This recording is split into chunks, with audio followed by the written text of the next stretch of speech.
Kag sa numero 1 sa mga balita, subong nga adlaw.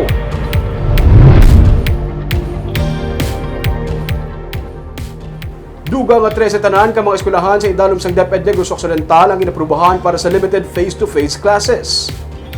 Sunod sa kay Ian Arnold Arnaez, ang PIO sang DepEd Negros Occidental Division, ang 13 ka mga eskwelahan ang ginaprubahan kahapon lamang. May mga sila ang magasugod na pagkatapos ang Semana Santa. Sunod sa kay Arnaez, nalakip sa mga naprubahan ang Negros Occidental High School. Nagakasayuran nga sa karon, may 37 na ka mga eskwelahan sa DepEd Negros Occidental Division ang aprobado sa limited face-to-face classes. Ini mga eskwelahan ang gikan sa nagkalinlain nga mga grade level, kasubong man sa kindergarten.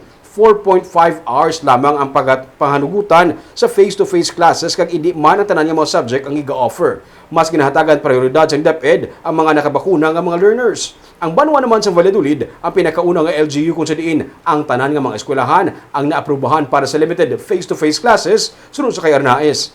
May 12 naman ka mga eskwelahan nga gina-validate sa karon sunod sa kay Arnaez. It is still limited to not 100% of the students are allowed. Gina-prioritize na lang anay. As of the moment, ang pinaka-priority is ang preferred ng DepEd is vaccinated learners. Tapos, limited siya kitungod na ang number of hours hindi siya the usual 8 hours.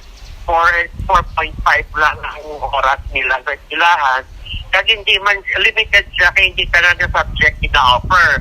This is the most essential lang kita dahil nga ang mga competencies na very important ang ginatudlo.